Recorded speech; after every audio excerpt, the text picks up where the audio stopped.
How's it going, guys? Today I'm going to show you what it's like to drive the Toyota Serra, the car that inspired the doors on the McLaren F1 from a first-person point of view. Under the hood of the Toyota Serra is a 1.5-liter four-cylinder that makes 108 horsepower and 97 pound-feet of torque. It's mated to a 5-speed manual transmission, it's front-wheel drive, weighs just 2,000 pounds, and it's the only car I've ever seen that has absolutely no data on its 0 to 60 time. But with only 108 horsepower, it's slow. Made in Japan from 1990 to 1995, it was never brought to the United States. But because the 25-year law is up, many people are starting to import these into the US. Now, despite the fact that it has super cool doors and only 16,000 of these were ever made, less than 10% being manuals, they're still very affordable. You can find one of these for as little as $7,000 or $8,000, or in really good condition for $12,000, $13,000, or $14,000. The coolest part about the Serra is, of course, the butterfly doors, and they were legitimately used as the inspiration for the legendary McLaren F1. According to Gordon Murray, he saw these doors and just had to put them on the F1. And if you notice, there's some serious similarities, not only the actuation, but also the window itself. It's actually two parts. This part of the window goes down just like the McLaren F1, but cooler than the F1 is the fact that this curved piece of glass goes all the way to the roof, so when you're inside the car, it's like being in a glass bubble. The weird part is the driver's door actually opens about an inch farther than the passenger door to make it easier to get in and out of. And they're actually practical because they only open 17 inches wider than the body of the car, making it easier to get in tight spaces. Easily one of the wildest features of the Serra is in the rear of the car when you open this massive glass hatch. It has a legitimate boom box in the back that says casual mode on it. It actually has a second mode, and it's called funky mode. How ridiculous is that? And if you open this up, you've got extra storage space. The interior of this thing is wild. You'll notice, of course, it's right-hand drive as it was made in Japan. Look at the seats with this strange kind of window, and then check out the speaker system. It's got a speaker in the middle of the dash, and one kind of sticking out there and on the other side as well. Hopping inside the car itself, you'll notice it's in kilometers per hour. No, it doesn't go 180 miles an hour. We've got a 5-speed manual transmission, which is of course very interesting to drive on the right side of the car with your left hand. And the craziest part is, what is this? There's a flashlight on the A-pillar. I've never seen a car that has a reading light that points right at the driver's face. Unbelievable. The visibility in here is absolutely insane. And check out these sun visors. They meet in the middle here, and you detach them and they basically do nothing. But I've never seen sun visors that meet in the center of the car like that. Here we go. It's definitely a funky driving experience driving the Serra. I mean, look at the shape of this steering wheel. I've never seen anything like this. Let's go ahead and fire it up. Ooh, that powerhouse. These doors open so fast, it's kind of scary. If I don't catch them, they just slam upwards. All right. Driving a manual with your left hand, always an interesting experience. The clutch is kind of interesting. You have to give it a decent amount of gas to get it rolling so it doesn't stall.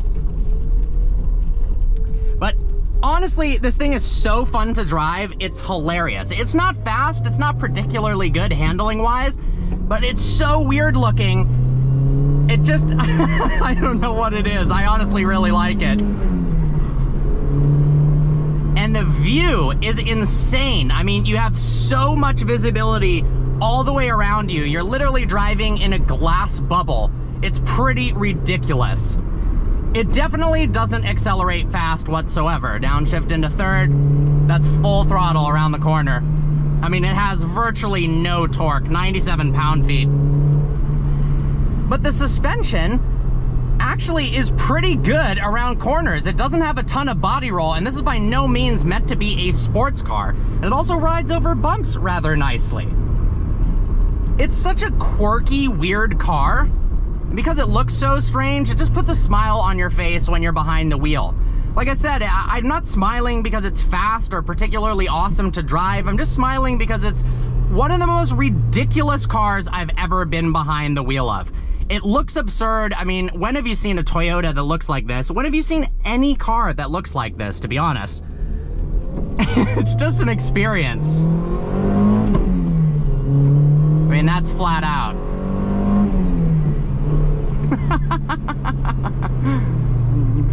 Oh my gosh. What an unbelievable car. Special thanks to the Audrain Museum for making this video possible. I've got a link to their YouTube channel and their Instagram below. They've got such an insane collection of cars. I mean, in the last few days, I've driven a 599 GTO, an SRT10 Dodge Ram, a Hummer EV, a Mercedes 500e, and then this, the Toyota Serra. And honestly, it's been one of the most fun cars to review out of all of them, just because it's so strange. Obviously, I was most excited to drive the 599 GTO at first, but after seeing this and spending some time in it, honestly, I don't know whether I was more excited to drive the Ferrari or this. Obviously, the experience behind the wheel isn't like driving a $1 million Ferrari V12 sports car, but in its own right, it's a ton of fun. And it actually redlines pretty high, over 7,000 RPM, which is just funny. And looking out over the dash, I mean, when have you seen a dashboard that looks like this? It shelves outwards and then goes straight upwards and has these 3 speakers just stuck in the dash. I can't actually find out where you change it to funky mode. I'm wondering if that's this button right here that doesn't seem to really do anything when I press it. I'm not quite sure what that button actually does.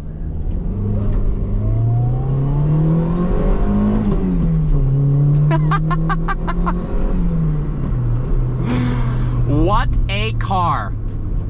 What a ridiculous automobile. And I just can't get over the fact that it has this freaking flashlight right here. I mean, if you get pulled over, you roll down these little windows and you're like, officer, don't worry, you don't need your flashlight. I have my own. I can just point this at my face. Speaking of the windows, when you roll them down, just that part right there rolls down. They roll up and down very, very slowly. And I like, it's such a bubbly shaped car. I like that it has the little bubbles in the mirror themselves. The climate control does work really well, although it's exceptionally loud. So I've turned it off in this car to make it easier to hear me on the point of view drive. That being said, because it's so open to the environment, it gets so hot in here. I mean, it's like being in a greenhouse with the sun just blasting on me. But you know what? This car is by no means perfect in any way, but that's what makes it so damn ridiculous and so fun. I've never driven anything like this. I've driven a lot of cars over the years. Hundreds, if not maybe even 1,000 different cars. And this is one of the most unique things I've ever experienced. I love it. Even the font on the dash is weird. It's like almost Comic Sans. You've got impressive rear view visibility as well out of this massive mirror. You can see out of the sides. It's a very easy car to drive. Obviously, if you're used to driving on the right side of the road, it's gonna be even easier. And if you're used to shifting with your left hand, which I'm not used to either of those things, but it's honestly not a big deal driving these on American roads. So if you were thinking about importing one, it's not the worst idea in the world. Honestly, when I saw that these are $7 grand, I've been thinking about getting one and looking into what kind of power modifications you can do, because if this was really fast, it would honestly be absolutely wild. But even in its very slow stock form, it's still an absolute riot to pilot.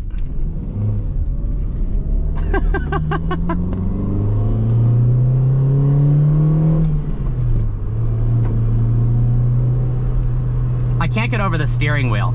I mean, some of the design elements, I just don't understand what was going through their heads when they thought, yep, that's the right decision. We should make it look like this. But I'm honestly really glad that whoever was the designer of this car and whatever team approved all of these crazy design elements, I'm glad that they were approved, because it makes for one hell of an interesting car and one interesting review.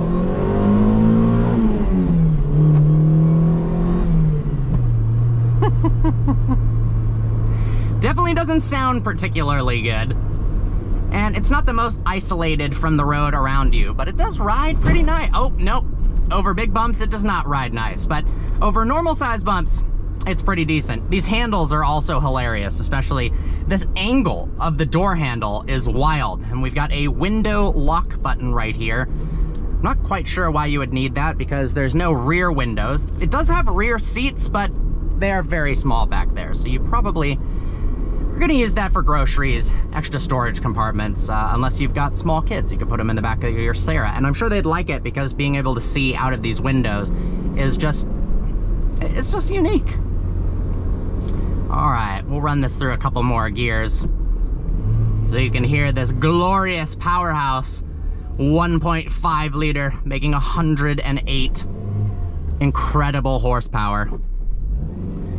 It's weird, the clutch is weird, getting it going.